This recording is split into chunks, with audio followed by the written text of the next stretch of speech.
పోరా నువ్వు ఇక్కడ వెళ్ళిపో.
గోవర్ధన్ ఉర్రకు అని చెప్పినా నేను చెప్పినా ఉర్రకు నీ దాంట్లో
ఈ సంవత్సరం గత సంవత్సరం నుంచి ఈ సంవత్సరం దాకా ప్రతిరోజు పొద్దున సాయంత్రం మీ దేవాలయంలో నల్లపోచమ్మ దేవాలయంలో ధూపదీప నైవేద్యాలతో పాటు పూజలు మంచిగా జరుగుతున్నాయా?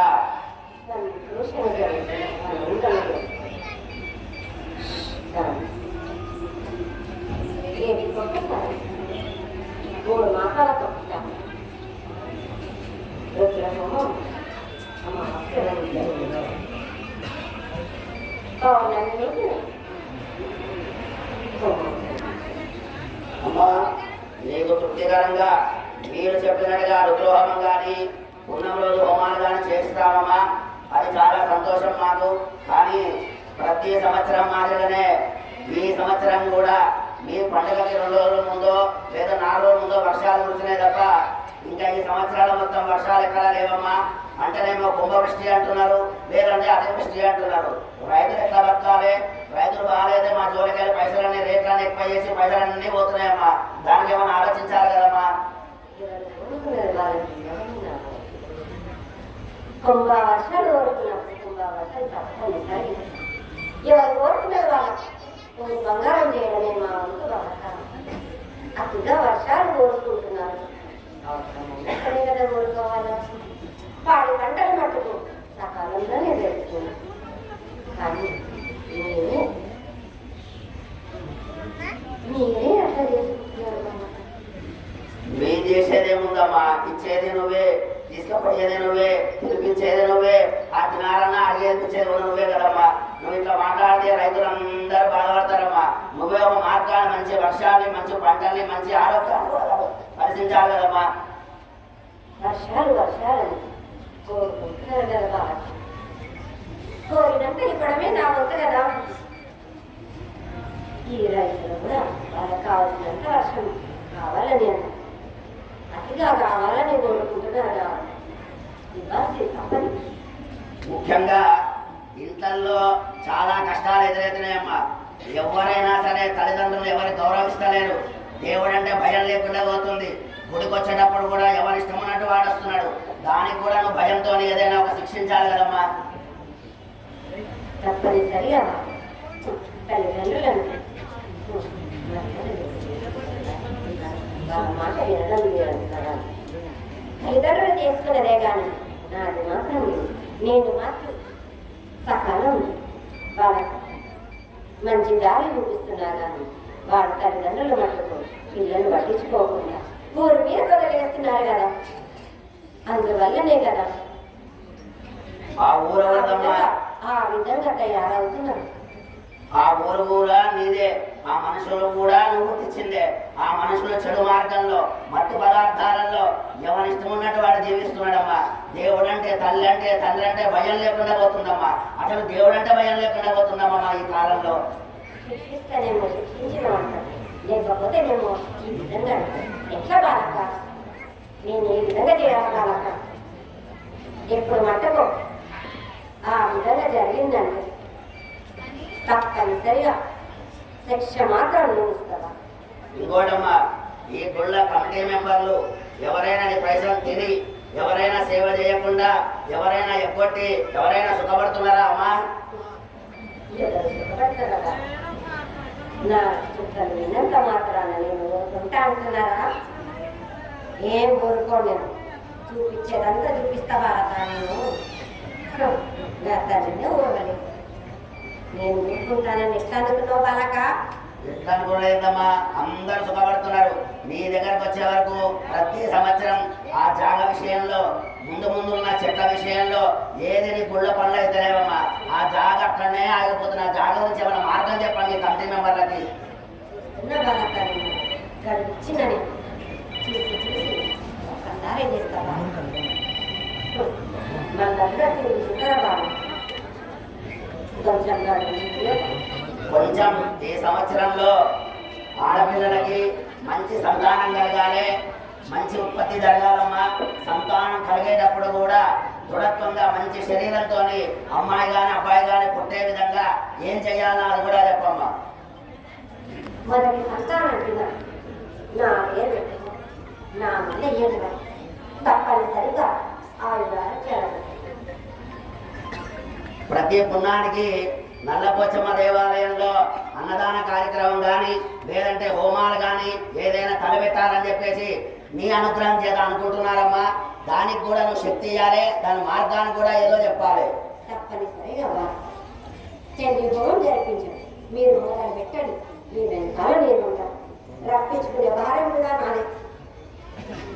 ఇంకొక విషయం అమ్మా, మంచి విద్య, మంచి బుద్ధి, మంచి జ్ఞానం కలగాలంటే ముఖ్యంగా ఏం చెయ్యాలో యువతరం కానీ అటు పెద్దవాళ్ళు కానీ ఏం చేయాలో అది కూడా మార్గం చెప్పమ్మా.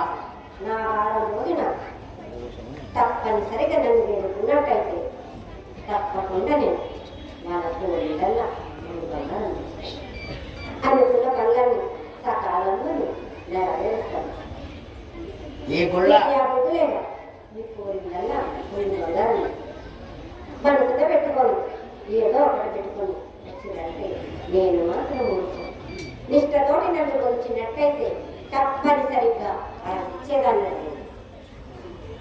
ఇంకొక విషయం అమ్మా, ఈ సంవత్సరం నుంచి వచ్చే సంవత్సరం వరకు కమిటీ మెంబర్ కానీ ఈ దేవాలయంలో చేసే పనులు ఏ విధంగా చేయాలి, వాళ్ళు ఏ విధంగా ఉండాలి, నీకేమేం కావాలి? నా బాగా నన్ను వేడుకుంటున్నాను, నాకు సేవ చేసుకుంటున్నాను. చుక్కలు మాత్రం తీరాలి, నేనే మీకు చుక్కలు ఉండకుండా నాకు చేసినట్టయితే నేను నాకు లారి అభివృద్ధి చేసుకుంటాను.